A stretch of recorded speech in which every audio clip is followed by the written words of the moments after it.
皆さんこんにちは。リトルビーガーデンのみーこです。この日は夜に雨が降るのを知っていたのに、ビニールをかけ忘れて朝起きて外に出ると多肉が濡れてしまっていました。前回の動画ではパッションザラゴーサとご紹介していたこのパッショゴーサ、訂正しておきますね。ラブウェーブの葉の間にはたくさん雨水が溜まってしまっています。これは後でブロワーで吹き飛ばしておこうと思います。我が家に来て3度目の冬を迎えたミニベルも真っ赤に紅葉しています。紅イチゴは真っ赤になり、小さな花芽がたくさんついてきました。そしてここにもスノープリンセスがありますが、置かれている環境や植え替えた時期などによって色も形もそれぞれ違います。こっちの寄せ植えでひときわ赤く目立っているのは火祭りです。その隣の三日月ネックレスはちょっと色が怪しい感じ。大丈夫かな？このマクドガリー×ラウレンシスは去年の9月にこの鉢に寄せ植えしたものになります。半年ですでに鉢いっぱいに育っていますね。その隣は七福神。一回り小さくなってしまっています。あれ？紅葉して気づきましたが、どうやら星の王子の寄せ植えに南十字星が混じってしまっていますね。そしてこの時期淡い色になってとても可愛いパンジー。夏にも冬にも強くて、初心者さんにはおすすめの多肉植物の一つです。そしてこの前胴切りした株から小株を外したクラウディアはまだ変化ないですね。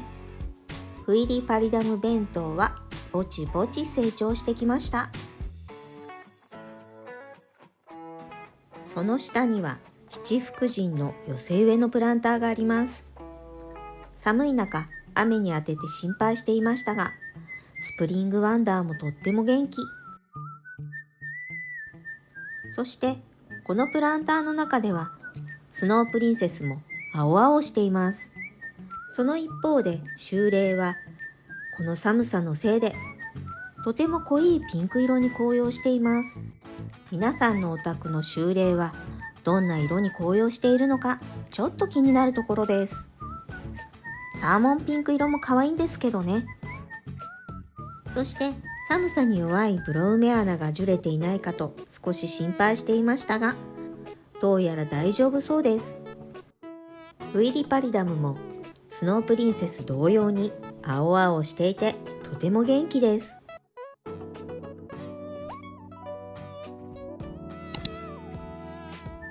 玄関横の多肉は軒下なので雨には濡れていませんが、樹れている多肉がないか少し見ていきます。ここは主に群生多肉や胴切り多肉、葉ざしなどを置いている場所になります。葉ざしも大丈夫そうですね。火祭りも真っ赤に紅葉しています。そしてここにもパンジー。今年はパンジーをたくさん増やしたいと思っています。そしてルビーネックレス。空いていた不織布ポットに植えています。寄せ植えの虹の玉もツヤツヤで赤く紅葉していますね。まだまだ真っ赤になりそうです。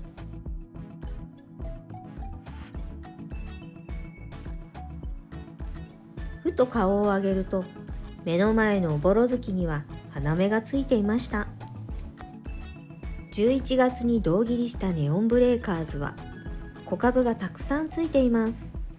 同じ日に胴切りしたカリストも同様にたくさんこぶいていますね。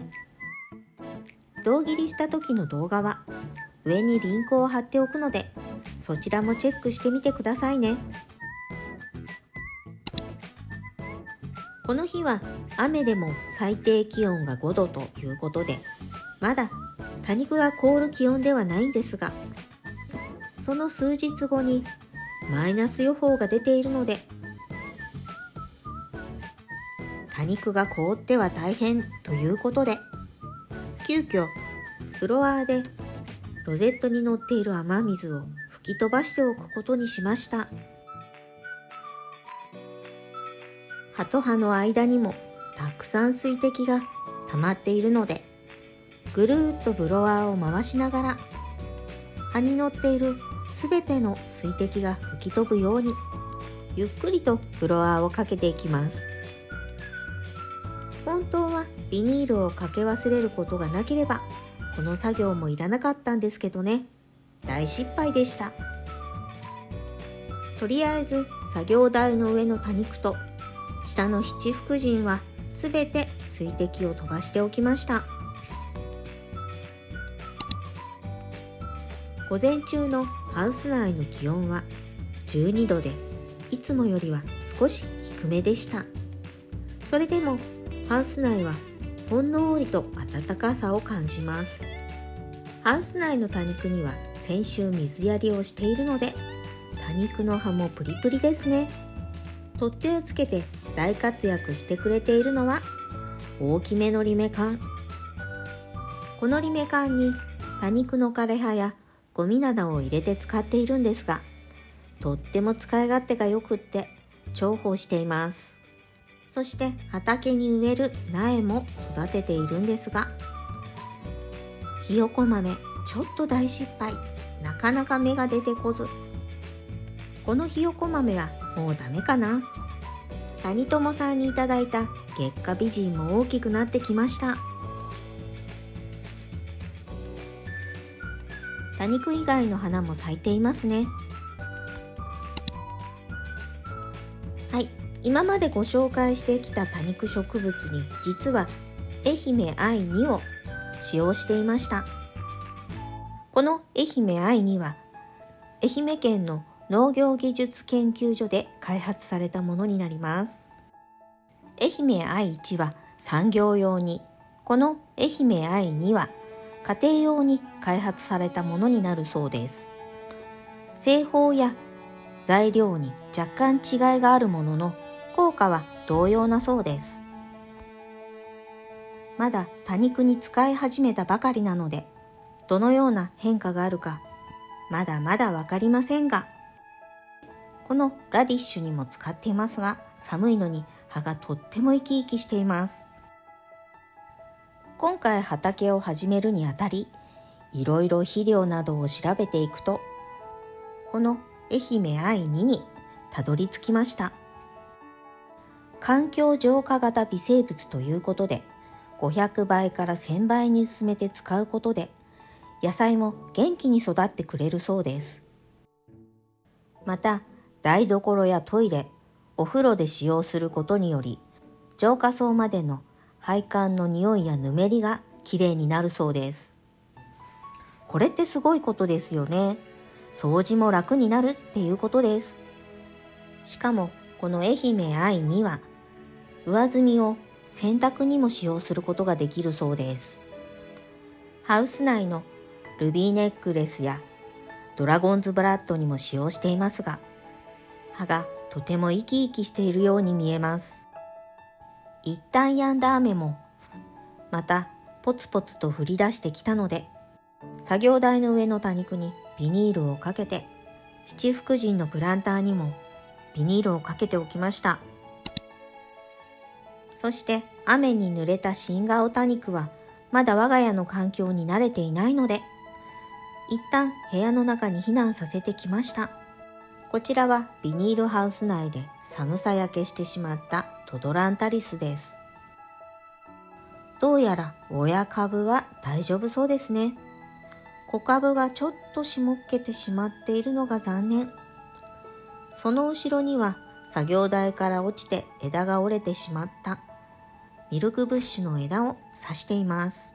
こちらも元気に育っています。